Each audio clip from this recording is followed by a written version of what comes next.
কৃষি বিভাগের এইচ রাজু সিংহ আর নেই। সোমবার সকাল 10:15 সময় তারাপুর মণিপুরি বস্তির নিজ বাড়িতে মারা যান। তার মৃত্যুর সংবাদ ছড়িয়ে পড়তেই পরিচিত মহলে শোকের ছায়া নেমে আসে। অমায়িক ব্যবহারের অধিকারী রাজু সিংহ কৃষি বিভাগের একজন দক্ষ কর্মী ছিলেন। কৃষি বিভাগের কর্মী হওয়ার সুবাদে সাধারণ কৃষকদের সঙ্গে সুসম্পর্ক ছিল। জাতি ধর্ম বর্ণ নির্বিশেষে সবার কাজ করতেন। অত্যন্ত নিষ্ঠার সঙ্গে সবার সঙ্গে হাসি মুখে সব সময় কথা বলতেন। তিনি কিছুদিন ধরে লিভারজনিত সমস্যায় ভুগছিলেন। তার মৃত্যুতে সমাজের অপূরণীয় ক্ষতি হয়েছে।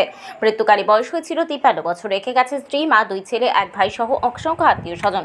রাজু সিংহের মৃত্যুতে শোক প্রকাশ করেছেন জেলা কৃষি আধিকারিক আব্দুল রাজ্জাক, বড়খোলার বিধায়ক মেজবাহুল ইসলাম লস্কর, নির্জয়নগর কুমারপাড়া প্রাক্তন জিপি সভানেত্রী ফরিদা পারভিন লস্কর, প্রাক্তন শ্রীকোনা জিপি সভানেত্রীর প্রতিনিধি সাইকুল ইসলাম আহমেদ, কৃষ্ণপুর ভৈরবনগর জিপি সভাপতি হিফজুর রহমান বড় ভূঁইয়া, তারাপুর মজুমদার বাজারের সমাজসেবী হাসান আহমেদ মাঝার ভূঁইয়া ও মনসুর আলম মাঝার ভূঁইয়া। এদিন বিকালে তার অন্তিম সংস্কার অনুষ্ঠিত হয়।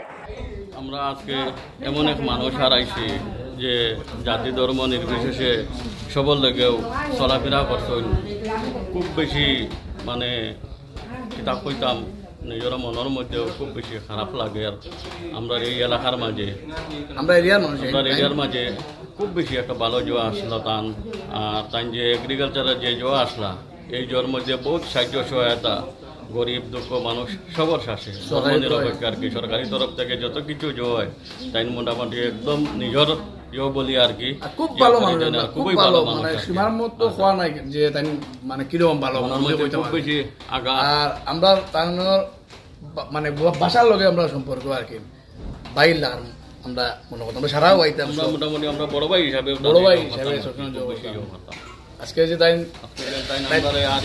মানে আমরা থেকে নিজে চলে গেছেন আর কি ছাড়িয়া গেছেন আর কি। আমরা মনে খুব বেশি দুঃখ থাকে মানিয়ে আনতে পারলাম না। পড়ালার কাছে টান জোসাই আর কি টানে জো করিয়া ডাক্তার। ঠিক আছে।